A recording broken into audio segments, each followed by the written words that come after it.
Okay, I'm going to start now, I think. So I'm Katie Hilton. I am a midwife and a health visitor, and I work with MAM feeding brand. First thing I'm going to do is just show you a very brief video, and then we'll go into our talk. Okay? Expressing breast milk or squeezing milk out of your breasts is very useful for new mums. It means a partner or friend can help out with feeds, and you can have a well-earned rest when you need it. It also means that if you go back to work, you can still breastfeed your baby.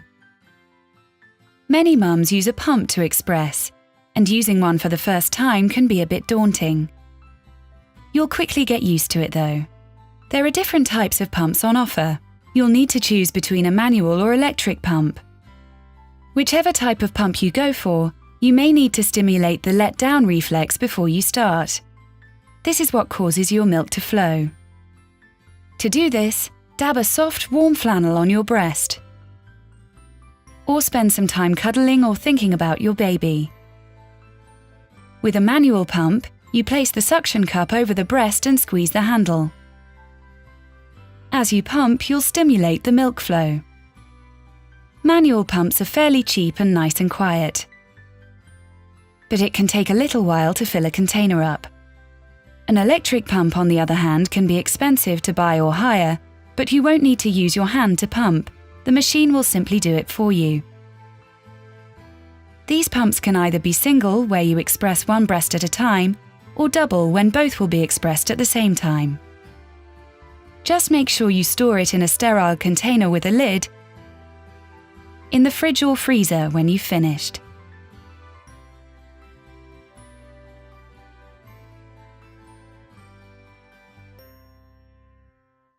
So the first thing I'm going to talk about is preparing to breastfeed your baby. I really can't stress enough how important it is to prepare yourself and equip yourself with as much knowledge as possible before your baby is born. This could be through something like attending a breastfeeding class. So your local health authority may offer something like this, so ask your midwife about that. Alternatively, there are various companies who offer private breastfeeding classes, so people like the NCT. We'll spend a bit of time beforehand learning about the positions associated with breastfeeding and how you can feed your baby. If you've got something like a teddy bear at home, just have a go at positioning a teddy bear on some cushions.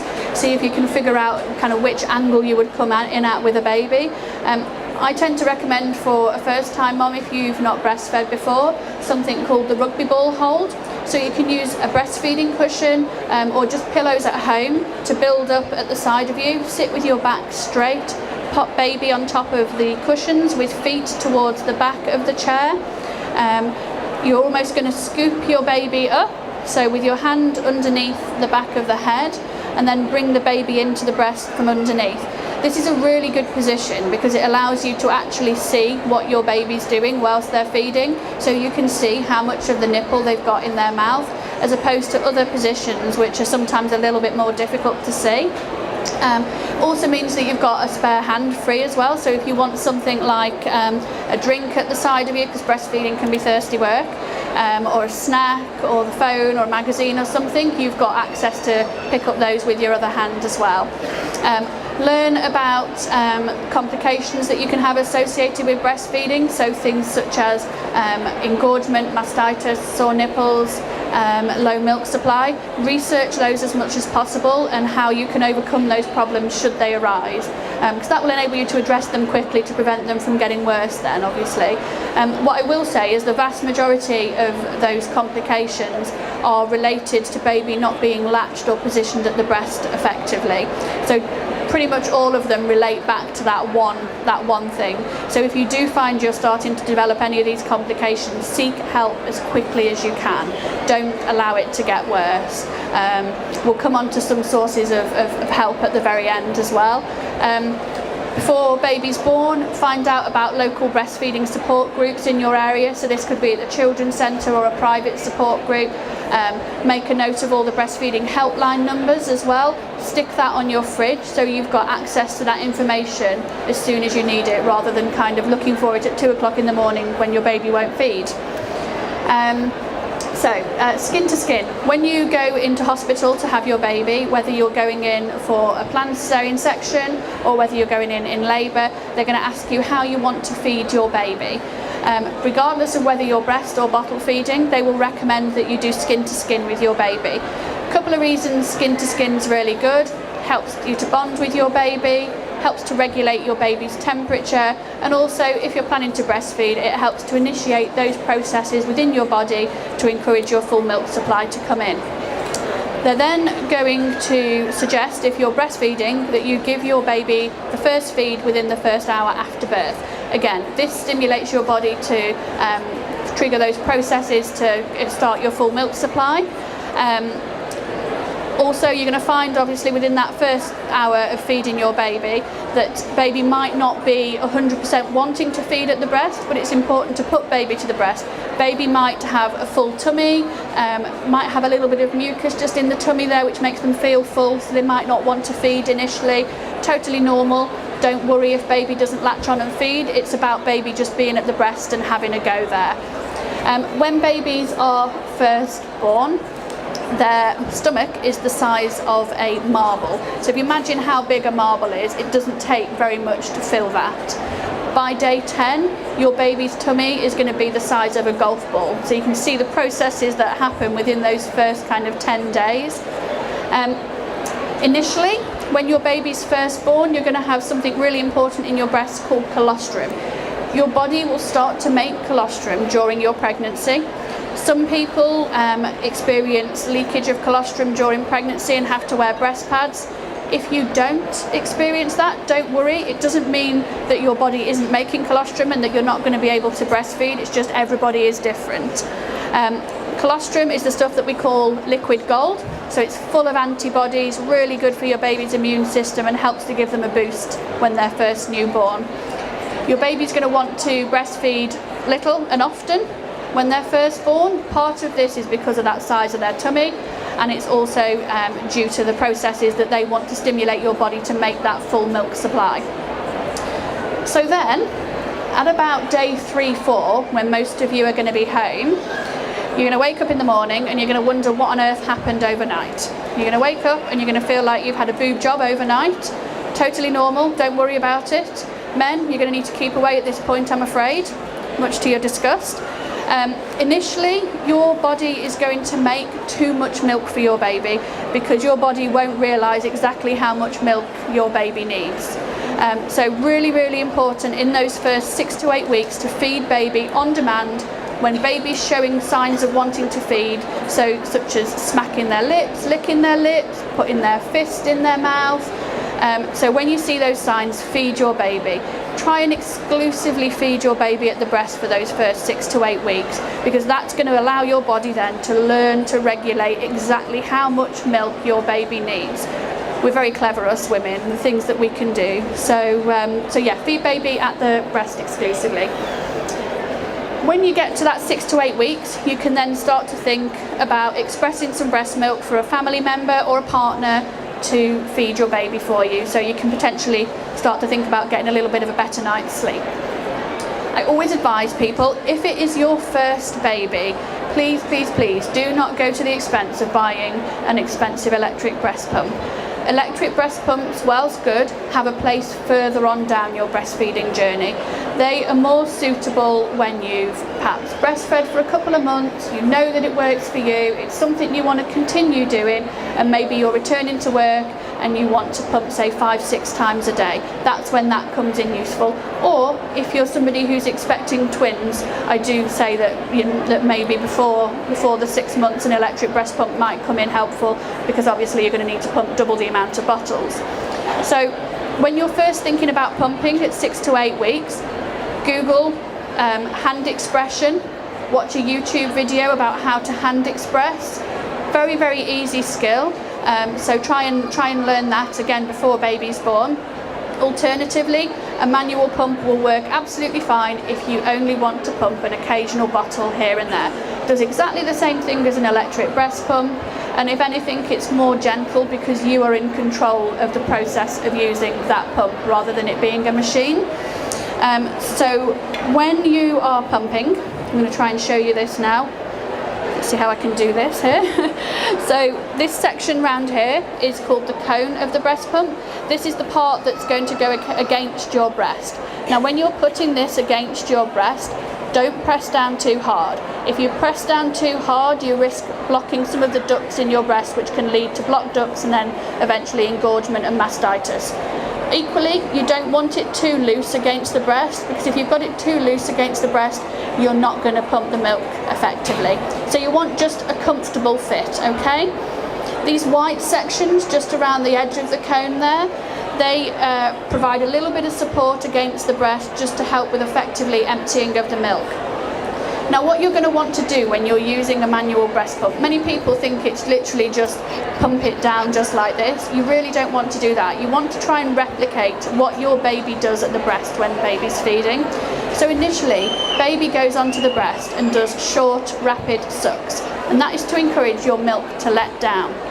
And then when your milk lets down, what they do is they do longer, deeper sucks, okay? So you're going to press the handle down and hold it for 3 seconds and then release for 3 seconds. Hold it for 3 seconds and then release for 3 seconds. Keep doing that process. Initially, when you first start to pump, you might not see any milk coming out of here.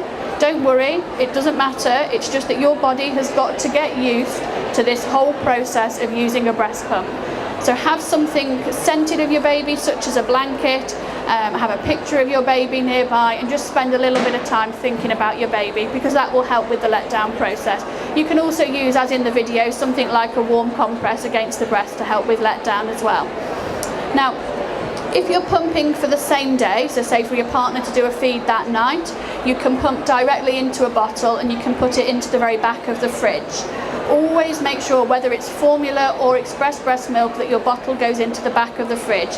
This is the coldest part of the fridge. Never put your bottles in the door. If you are pumping for, say, 2 months' time, when you're back at work, you can use something like one of these pots. There are pots and there are bags on the market. All I will say with bags is be very, very careful about how you store them. Bags that are used to store babies' express breast milk or baby foods are made of a particular type of plastic called virgin plastic, which is very, very brittle when frozen. So if your bags get stuck together, when you innocently take one bag out of the freezer and put it on the side to defrost, you may not know that that bag is actually ripped, and you could end up with a mess of breast milk all over your worktop, which is going to make you very annoyed if you spent hours pumping that breast milk. So just be very, very careful with how you do that. These do obviously take up a little bit more space, but you've got the reassurance that it's not going to spill anywhere. And then you can use things like this for things like weaning, purees and snacks when your child gets older as well. Okay. Defrosting, you can take your milk out of the freezer, defrost it in the fridge, use it that same day. Don't ever refreeze breast milk once you've thawed it. And then we're going to go on to feeding with a bottle. So when you come round to feeding your baby with a bottle, you need to think about the teat that you use. The teat is going to be the most important part of feeding that baby with your bottle. Traditionally, a baby has to use a suction style of feeding, which is similar to us feeding from a straw. When babies feed at the breast, they use a completely different technique of feeding. They use something called peristaltic tongue movement. All that means is that they put their tongue underneath the nipple and they massage the nipple to get the milk to come out. So you need to be sure to select a bottle with a teat that allows baby to use the same technique as at the breast. Because if you don't, then baby is much more likely to get confused and not want to go easily between the breast and the bottle. So this is the MAM Easy Start bottle. It does have a teat that allows baby to use the same technique. If you haven't got one already, please feel free to come by the stand at the front on your way out, and we can give you a free sample. And then I'm just going to talk to you very briefly about how to store your breast milk. You can store breast milk in a sterile container in the fridge for up to 5 days, in the ice compartment of your fridge for 2 weeks, and in the freezer for 6 months. If you've frozen your breast milk, defrost in the fridge, give it to your baby. As I already said, don't refreeze it once it's thawed. You can feed your express breast milk straight from the fridge to your baby cold. However, some babies prefer it to be warmed up a little bit, so you can just warm it through a little. When you're warming it, never warm using the microwave, because you can create things such as hot spots in the milk, which could potentially burn your baby's mouth. Once your baby has drank from that bottle, it should be used within an hour. If it's not, then you need to throw it away. And then finally, I'm just going to give you a couple of numbers. I don't know if people want to take a picture of this with their phone maybe, so you've got the details.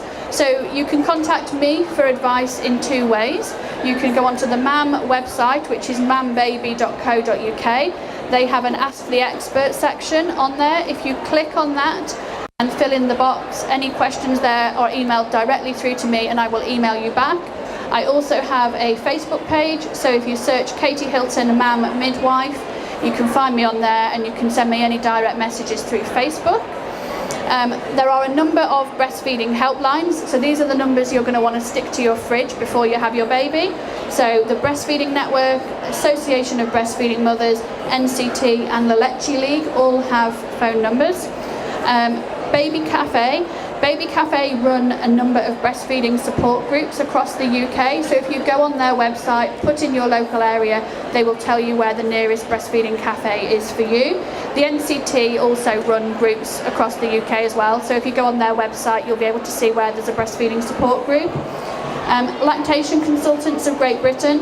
A lactation consultant is somebody who is a private breastfeeding expert. So if all else fails and you desperately want to continue breastfeeding, go on their website, again, put in where you're located and it will tell you your nearest lactation consultant. You're talking probably roughly £100 to see a lactation consultant, but the option is there for you.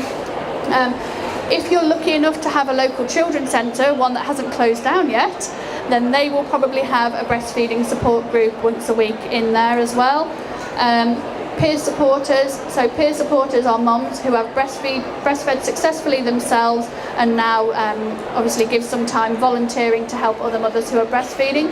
If you ask your midwife or health visitor about peer supporters, they should be able to put you in touch with somebody who can come out and visit you at home, watch you feed, watch your latch and just see how your baby's feeding. And then obviously your midwife and your health visitor. I know we always seem really, really busy and rushed off our feet, but we are there to support you. You know, when you're in a hospital, press the buzzer. Don't worry about if we're busy. Press the buzzer and ask for somebody to come and watch you feed and check your baby's latched on properly. Ask for referral to, the health visitors will have a breastfeeding clinic as well. So ask for referral to that clinic if you're having any problems. Okay, that's it. If you have any questions throughout the day, I will be on the MAM stand at the very front by the doors, so feel free to swing by, ask me anything you like. Okay?